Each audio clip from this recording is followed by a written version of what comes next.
एक घना जंगल जहां रामू बांस काटकर टोकरियां बनाने के लिए सामग्री इकट्ठा कर रहा है। शाम ढल चुकी है और जंगल में अजीब सी खामोशी है। रामू का दिल थोड़ा घबरा रहा है, लेकिन वह खुद को शांत रखते हुए काम में जुटा है। अरे भाई, ये जंगल हर दिन और डरावना लगता है, लेकिन क्या करूं? टोकरियां बनाने के लिए बांस यहीं से लाना पड़ता है। मुझे सुरक्षित घर पहुंचा देना। अचानक पेड़ों के बीच से एक रहस्यमय आवाज आती है। आवाज रामू को बुला रही है। रामू, रामू, इतनी मेहनत क्यों करता है? तुझे कुछ चाहिए? कौन है? कौन बात कर रहा है? मैं मेहनत करता हूँ क्योंकि यही मेरा काम है। अगर मजाक कर रहे हो तो छोड़ दो, मुझे घर जाना है। मैं यहाँ का रक्षक हूँ। जो लोग ईमानदारी से मेहनत करते हैं, उनकी मदद करना मेरा धर्म है। लेकिन रामू, तुझे डरने की जरूरत नहीं। मैं तुझसे कुछ लेना नहीं, बल्कि तुझे कुछ देना चाहता। तुम कौन हो और मुझे क्यों मदद करना चाहते हो? मैं इस जंगल की आत्मा हूँ। पहले मैं भी एक गरीब आदमी था जो मेहनत करता था, लेकिन लोगों ने मेरी मेहनत का मोल नहीं समझा और मैं भूख प्यास से मर गया। अब मैं उनकी मदद करता हूँ जो ईमानदारी से काम करते हैं। अगर तुम सच में मदद करना चाहते हो तो मुझे बस इतना आशीर्वाद दो कि मेरी टोकरियां अच्छे दाम पर बिकें और मैं अपने परिवार का पेट भर सकूं। ऐसा ही होगा रामू, लेकिन याद रखना, कभी किसी का बुरा मत करना और हमेशा जरूरतमंदों की मदद करना। मेरी दी हुई यह टोकरियां अब जादुई होंगी। जो भी इन्हें खरीदेगा वह तुझसे बार बार लेने आए। रामू हैरान और खुश होता है। वह भूत को धन्यवाद देता है और बांस लेकर घर की ओर चल पड़ता है। लेकिन उसके दिल में एक सवाल उठता है, क्या सच में भूत ने उसे आशीर्वाद दिया या यह उसका भ्रम था?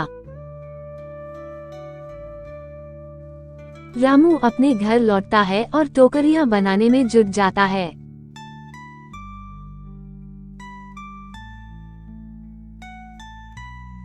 अगली सुबह जब वह मंडी में जाता है,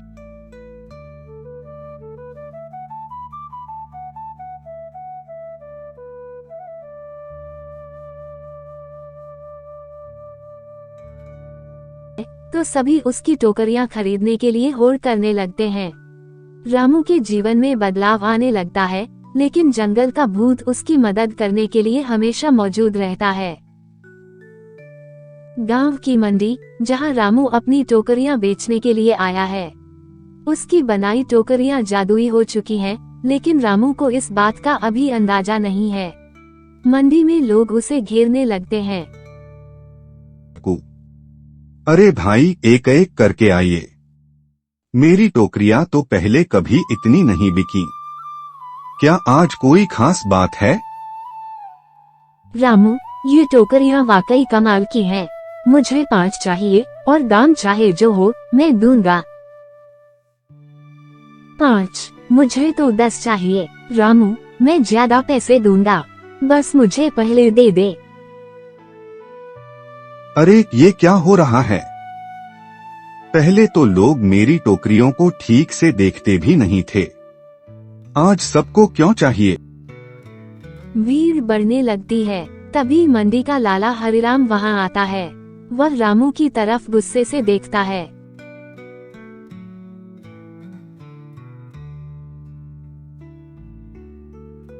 रामू, ये क्या तमाशा है?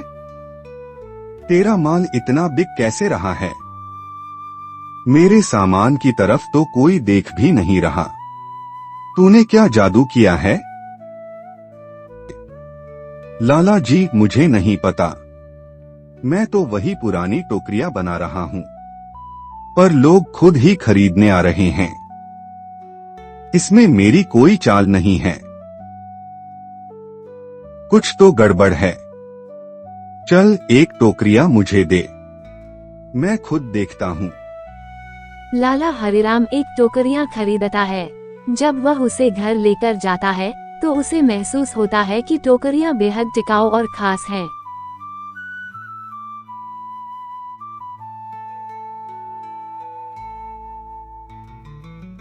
वह वापस मंडी लौटता है।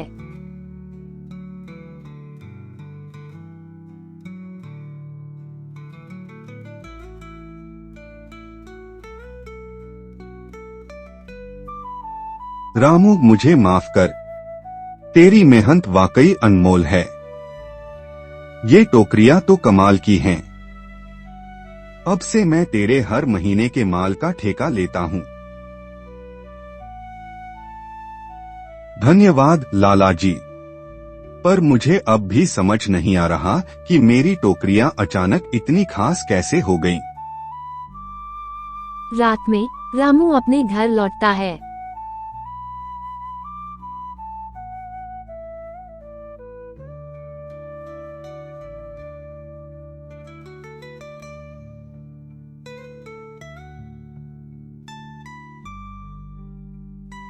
वह टोकरियां बनाते हुए भूत के बारे में सोचता है। तभी वही रहस्यमय आवाज फिर से सुनाई देती है। रामू, याद है मैंने क्या कहा था? ये जादू तुम्हारी मेहनत और ईमानदारी का फल है। लेकिन याद रखना, इस जादू का इस्तेमाल केवल अच्छे कामों के लिए करना, लालच मत करना। तुम फिर आ गए। पर मैं कैसे सुनिश्चित करूं कि यह जादू किसी को नुकसान न पहुंचाए? बस हमेशा ईमानदार रहना और गरीबों की मदद करना। जो लोग जरूरतमंद हैं, उन्हें भूलना मत। तभी ये आशीर्वाद हमेशा तुम्हारे साथ रहेगा। रामू भूत की बात समझ जाता है। अब वह तय करता है कि अपनी कमाई का एक हिस्सा गरीबों की मदद के लिए लगाएगा। मंडी में रामू की टोकरियां मशहूर होने लगती हैं, लेकिन वह अपनी विनम्रता और ईमानदारी नहीं छोड़ता। रामू गांव के गरीब बच्चों को खाना खिलाते हुए भूत को याद करता है और मुस्कुराता है। वह जानता है कि उसकी मेहनत और भलाई की शक्ति उसे आगे बढ़ने में मदद करेगी। ईमानदारी और परोपकार का जादू दुनिया की हर चुनौती को पार कर सकता है। रामू का घर। रात का समय है। रामू अपनी टोकरियां बनाने में व्यस्त है, जबकि उसकी पत्नी सुमन खाना बना रही है। घर में हल्की ठंडी हवा चल रही है। अचानक दिया टिमटिमाने लगता है। सुमन को कुछ अजीब सा महसूस होता है। रामू, ये दिया क्यों टिमटिमा रहा है? घर के अंदर इतनी ठंडी हवा क्यों है? कुछ तो गड़बड़ लग रही है। सुमन, ये सब शायद वही है जिसकी मैं सोच रहा हूँ। तुम घबराओ मत। लगता है जंगल का वो अजीब प्राणी फिर से आने वाला है। क्या वही भूत जिसने तुम्हारी टोकरियों को जादुई बनाया था? रामू, ये सब सच है या तुम्हारा कोई सपना?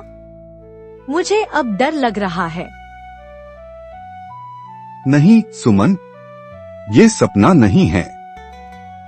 वह भूत हमारी मदद करता है, लेकिन वह हमें चेतावनी भी देता है। वह कह चुका है कि हमारी ईमानदारी पर ही हमारी सफलता टिकी है।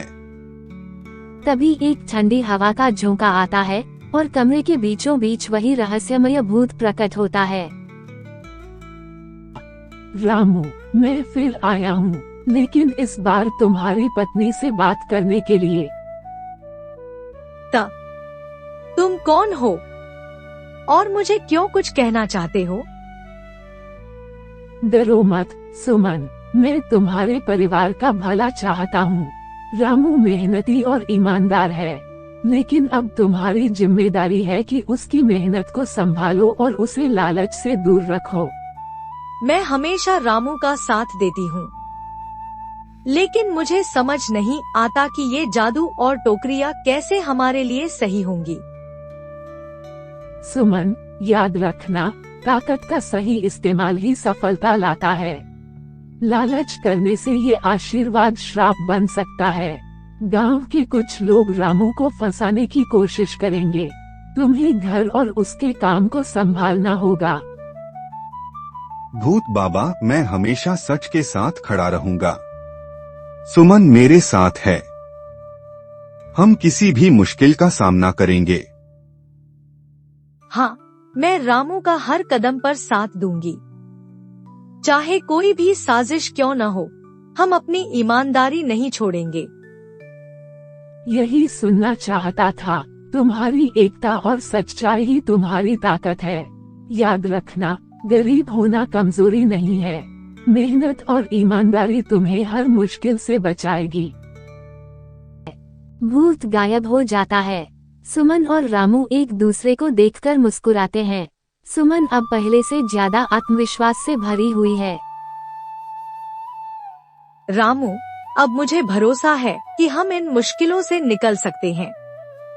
चलो, चिन्नू के भविष्य के लिए मेहनत और ईमानदारी से काम करते हैं। तुम्हारे साथ से सब कुछ मुमकिन है सुमन। अब मुझे किसी चीज का डर नहीं। रामू और सुमन साथ बैठकर टोकरियां बनाने लगते हैं। घर में फिर से शांति छा जाती है और दूर से हल्की सी हवा बहती है, जैसे भूत अब भी उनकी मदद के लिए मौजूद हो। रामू का घर। सुबह का समय है। रामू और सुमन अपनी रोज की मेहनत में लगे हुए हैं। रामू टोकरियां बना रहा है और सुमन घर के काम में व्यस्त है। अचानक गांव से कुछ लोग रामू के घर आते हैं। वह लोग उसकी सफलता से जलते हुए दिखते हैं।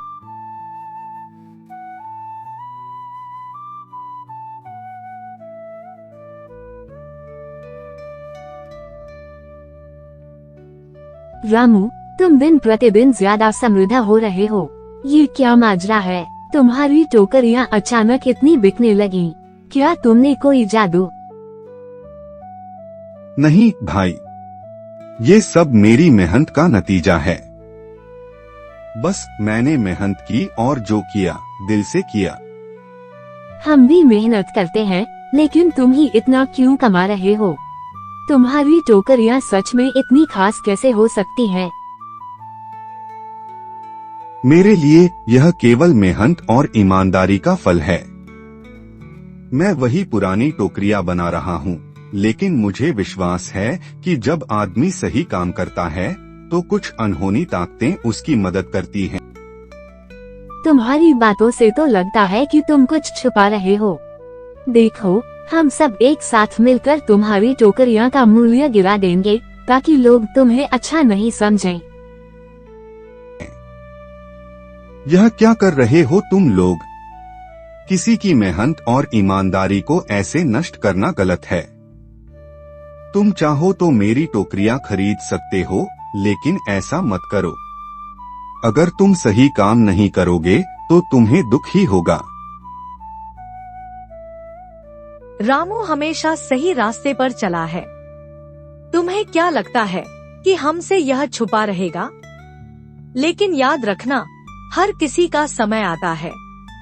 अगर आप लोग हमसे जल रहे हैं, तो यही समझ लो कि रामू की मेहनत सफल हो रही है। हमें तुम्हारी बातें नहीं सुननी। हम तुम्हारे खिलाफ साजिश करेंगे। देख लेना, तुम्हारा ये जादू कभी नहीं चलेगा। गांव वाले जाते हैं और रामू और सुमन चिंतित होते हैं। थोड़ी देर बाद रामू का दिल हल्का महसूस होता है और उसे एक आवाज सुनाई देती है।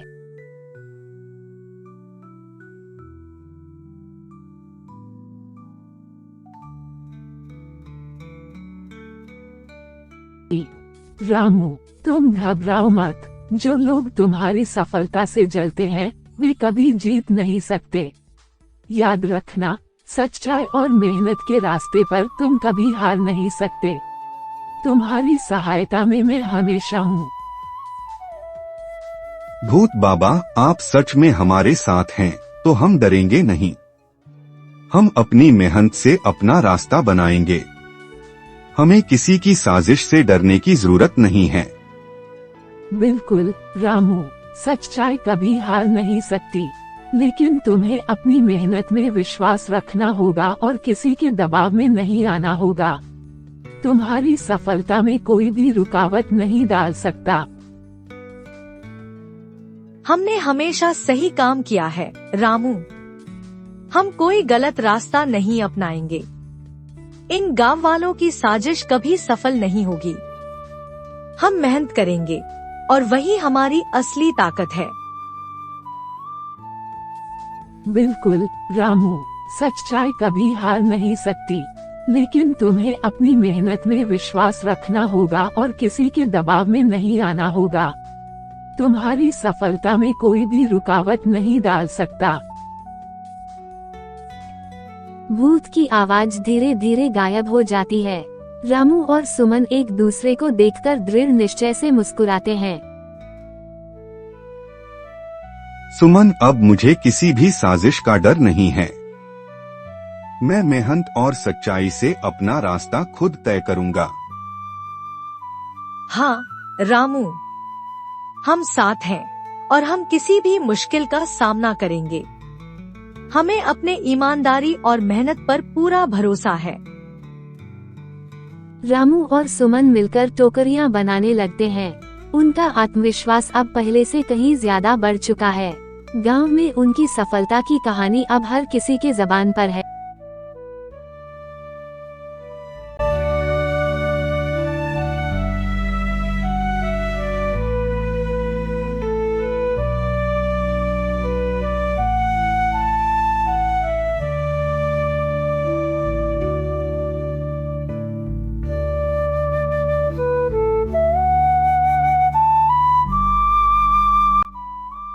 एक और सुबह है और रामू और सुमन अपने काम में व्यस्त हैं। रामू अब पहले से ज्यादा टोकरियां बनाने में माहिर हो चुका है और उसकी दुकान में भी काफी भीड़ रहती है। इस बार गांव वाले अपनी साजिश से कुछ नया करने की सोचते हैं, लेकिन इस बार वे एक अलग तरीके से आते हैं।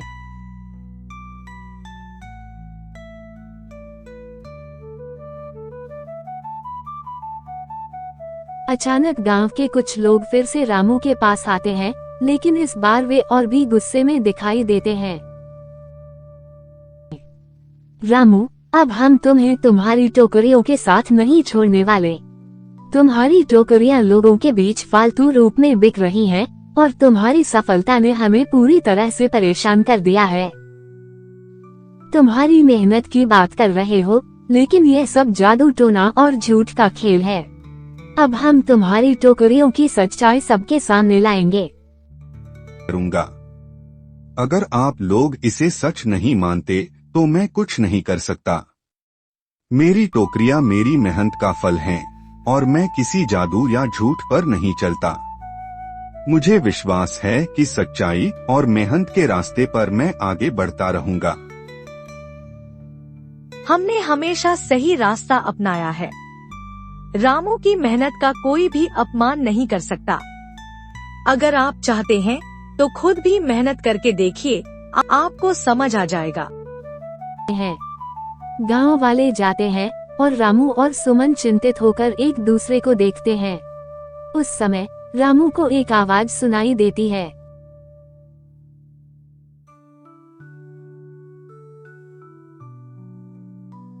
रामू, तुम्हें घबराने की जरूरत नहीं है।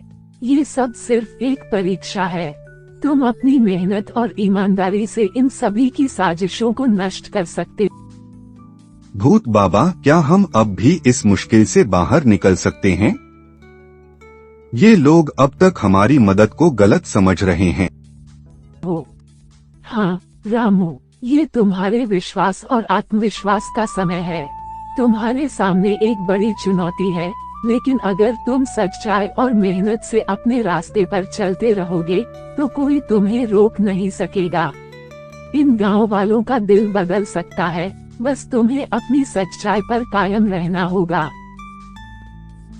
रामू, हम डरेंगे नहीं। अगर हमें कोई रास्ता दिखाने की कोशिश करता है तो हम अपने रास्ते पर चलेंगे और दिखा देंगे कि मेहनत से बड़ा कोई तरीका नहीं हो सकता। सुमन, अब मुझे समझ में आ गया। हमें कोई भी साजिश डराने वाली नहीं है। हमें सिर्फ अपनी मेहनत और ईमानदारी से काम करते रहना है।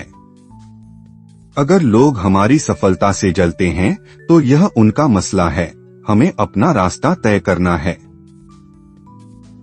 बहुत अच्छा रामू, याद रखना, सच्चाई की राह पर चलने वाले हमेशा जीतते हैं और तुम्हारे साथ हमेशा मैं हूँ। भूत की आवाज धीरे धीरे गायब हो जाती है और रामू और सुमन फिर से अपने काम में लग जाते हैं।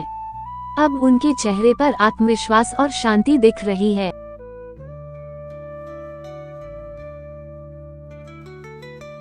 सही कहा सुमन, हमें सिर्फ अपने काम में विश्वास रखना है, बाकी सब कुछ अपने आप ठीक हो जाएगा।